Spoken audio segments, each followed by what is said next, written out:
సరే ఇప్పుడు ఏదైతే తెలుగుదేశం ఎన్నికలకు ముందు అని అనుకోవాలా, లేదంటే నిజంగా బీసీల మీద చిత్తశుద్ధితోనే ఈరోజు బీసీ డిక్లరేషన్ చేసింది అనుకోవాలా దాదాపు 10 అంశాలతో? బాబు గారు అసలు బీసీలు అంటేనే ఫస్ట్ నుంచి పార్టీయే బీసీల పార్టీ అసలు తెలుగుదేశం అంటే. బాబు గారు ఇవాళ ఎలక్షన్ కోసం చేసింది కాదు. బీసీల మీద అభిప్రాయం ఎప్పుడూ మంచి అభిప్రాయంతో ఉండేవారు బాబు గారు. బాబు గారు 100% ఎప్పటి నుంచో చేద్దాం అనుకుంటున్నారు, ఇప్పుడు అమలు చేస్తారు. ఈ పెట్టిన పథకాలన్నీ కూడా గతంలో బాబు గారు పెట్టినవే 50%.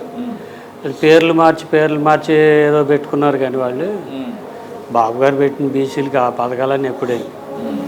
ఇంకా బీసీలకు ఉన్న ఆల్రెడీ సబ్సిడీ లోన్స్ కానీ, ఆదరణ కానీ, పనిముట్లు కానీ, బీసీలకు అన్ని రకాల పనిముట్లు వాళ్ళ వృత్తి సంబంధించిన పనిముట్లు ఇచ్చేవాళ్ళు బాబు గారు ఉండగా.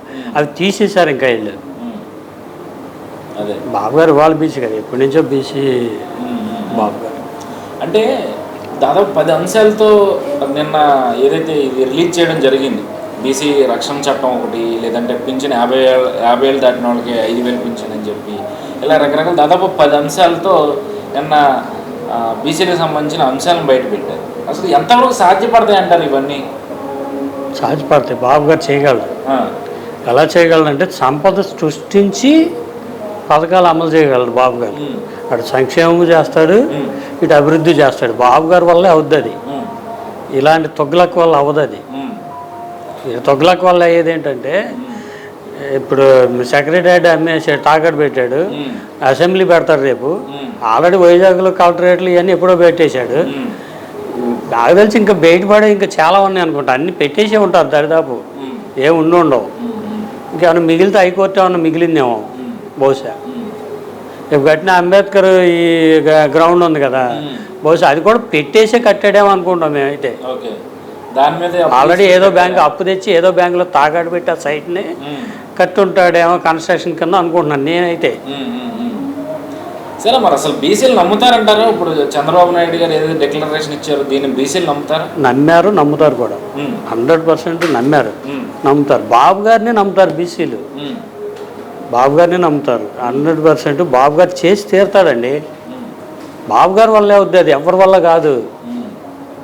ఎంతో పవన్ కళ్యాణ్ గారు కూడా ఆయన వ్యక్తిత్వం కూడా మంచిది. బాబు గారికి చేయి అందిస్తున్నారు, సపోర్ట్గా, మాట మంచి సపోర్ట్గా ఉన్నారు. ఇది సాధ్యం అవుద్ది. ఆయన డిక్లరేషన్ కరెక్ట్గా అమలు చేస్తారు, ఇందులో ఎలాంటి డౌట్ లేదండి. అంటే ఇప్పుడు వైసీపీ చెప్తా ఉంది కదా, బీసీలకి న్యాయం చేసింది ఎవరైనా ఉన్నారంటే చరిత్రలో ఒక జగన్మోహన్ రెడ్డి. చట్టసభల్లో కావచ్చు, లేదంటే లోకల్ బాడీ ఎలక్షన్లో కావచ్చు, అన్ని రాజకీయాలకు సంబంధించిన చాలా పదవుల్లో బీసీలను కూర్చోబెట్టాము, వాటి కార్పొరేషన్లు ఏర్పాటు చేసి కుర్చీలు వేసాము అని చెప్పి గొప్పలు చెప్పుకుంటా ఉన్నారు కదా. సో మరి ఇన్ని చేసిన జగన్మోహన్ రెడ్డిని కాదని చంద్రబాబు నాయుడిని ఎలా నమ్ముతారని చెప్పి కూడా వైసీపీ నాయకులు ప్రశ్నిస్తూ ఉన్నారు. వాళ్ళకి జనానికి కార్పొరేషన్ చైర్మన్లు అయ్యారు కదా, ఆ చైర్మన్లకు తెలుసు. ఆ చైర్మన్తో ఓటు వేయించుకోండి మీరు. రేపు చైర్మన్ చేసావు, ఆ కుర్చీ ఏది, కారు ఏది, వాళ్ళు అద్దెకి తెచ్చుకున్న కారుకి నువ్వు బిల్లు ఇవ్వలేదు ఇంతవరకు. ఆ చైర్మన్ కూడా టైం అయిపోతుంది, నువ్వు ఆ బిల్లు ఇవ్వలేదు. ఒక కుర్చీ లేదు, ఒక ఆఫీస్ లేదు, ఒక పియూన్ లేడు. ఏమిచ్చావు నువ్వు? ఎందుకు ఆ కుర్చీలు ఎందుకు? ఉపయోగం ఏంటి ఆ చైర్మన్లు ఎందుకండి? ఏం చేశారు? పోనీ ఎవరికన్నా ఆ చైర్మన్ ఒక బీసీకి ఒక లోన్ శాంక్షన్ చేశారో అడగండి. ఆ చైర్మన్, ఆ చైర్మన్ ఎవరైతే ఉన్నారో, ఆ బీసీ చైర్మన్లు, ఆ కార్పొరేషన్ చైర్మన్లు ఉన్నారు కదా, వాళ్ళు సొంత మనిషికైనా సరే ఒక కార్పొరేషన్లో 1,00,000 రూపాయలు లోన్ ఇచ్చాడు అడగండి. నిజంగా మగవాడవుతే 1,00,000 రూపాయలు ఒక్క చైర్మన్. అసలు వాళ్ళ కుర్చీకే గతి లేకపోతే ఇంకా అతను లోన్ ఏమి ఇస్తాడు వాళ్ళు కార్పొరేషన్లో అండి? పిచ్చి మాటలు, పిచ్చి ఆరాలు, తొగ్గులకు పనులు తప్ప ఏమి చేయరండి. వీళ్ళు నాయకులు చెప్తున్నారు, జనంగా చెప్పేది. జనం ఎప్పుడు రెడీగా ఉన్నారు బటన్ నొక్కడానికి. జనం చాలా రెడీగా ఉన్నారు, నొక్కేస్తారు. రివర్స్ బటన్ నొక్కడానికి రెడీగా చూస్తున్నారు. పైగా నోటిఫికేషన్ ఎప్పుడు వస్తుందా అని చూస్తున్నారు వాళ్ళు. జగన్కి వీళ్ళకి తొందర లేదు నోటిఫికేషన్ కోసం, ఇంకా చదువుకోవాల్సినవి చాలా ఉన్నాయి. జనం తొందరపడుతున్నారు, నోటిఫికేషన్ తొందరగా వస్తే బాగుండు, అసలు ఇవాళే వస్తే బాగుండు నోటిఫికేషన్ అని జనం ఆశపడుతున్నారు. ఎందుకంటే తొందరగా పంపించేయడానికి. వీళ్ళు నాయకులు ఏదో ఓదర కొట్టుకుని పిచ్చి పిచ్చి మాటలు మాట్లాడుతున్నారు తప్ప 100% జనం అయితే మాత్రం పక్క డిసైడ్ అయి ఉన్నారు. పులివెందులు కూడా గెలవడండి. 15-16 సీట్లు వస్తాయి వైసీపీకి, అసెంబ్లీ సీట్లు. అందులో జగన్ ఉండడు. నేను మీకు 1 ఇయర్ కింద చెప్పా, మళ్ళీ చెబుతున్నావు ఇప్పుడు. అందులో 16 సీట్లో జగన్ ఉండడు. పక్కగా రాసి పెట్టుకోండి మీరు. ఉండదు, అసలు ఉండదు. పార్టీ ఏముండదు. ఎలక్షన్ తర్వాత ఇతను పారిపోతాక అన్ని పాస్పోర్ట్లు రెడీ చేసుకుంటే ఇంకా పార్టీ ఏముంది? పార్టీ ఉండదు. అదే పారిపోతాక పాస్పోర్ట్ రెడీ చేసుకున్నారు మీరు అంటున్నారు. ఆయన ఏమో నిన్న వైజాగ్లో చూస్తేనేమో ఇక్కడి నుంచే పరిపాలన చేస్తా, వైజాగ్ నుంచే గెలిచి వైజాగ్లోనే ప్రమాణ స్వీకారం చేస్తానని చెప్తా ఉన్నారు. అదే వైజాగ్లో చిప్పెక్కి పారిపోవటానికి చివరి నుంచి అటు ఇక్కడి నుంచి అయితే చాలా దూరం కదా, లాంగ్ వెళ్ళటానికి అన్ని ఇబ్బందిగా ఉంటాయి. ఎన్ని సెక్యూరిటీస్ ప్రాబ్లమ్స్ ఎందుకు? ఆ రుషికొండ వైజాగ్ సైడ్ ఉంటుంది కదా, చక్కగా చిప్పు రెడీగా పెట్టుకుని ఎక్కేసి పారిపోవడానికి. అన్నీ ఇవేం లేదు వైజాగ్లో పరిపాలన కాదు, పారిపోవడానికి దగ్గర పెట్టుకుంటాడు అంతే.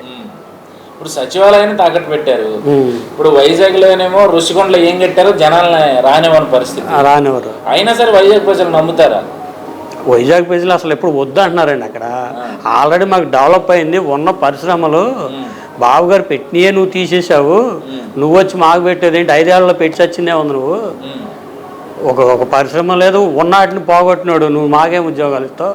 మాకున్న ఉద్యోగాలు చాలు, మాకు డెవలప్మెంట్ చాలు, మమ్మల్ని ప్రశాంతంగా బతకనిస్తే చాలు. నువ్వు ఇక్కడ రాకుండా ఉంటే ఒక 1000 దండాలు పెడుతున్నారు వాళ్ళు. జగన్ అనే వ్యక్తి అసలు వైజాగ్ రాకుండా ఉంటేనే చాలని 1000 దండాలు పెట్టుకుంటారు అక్కడ.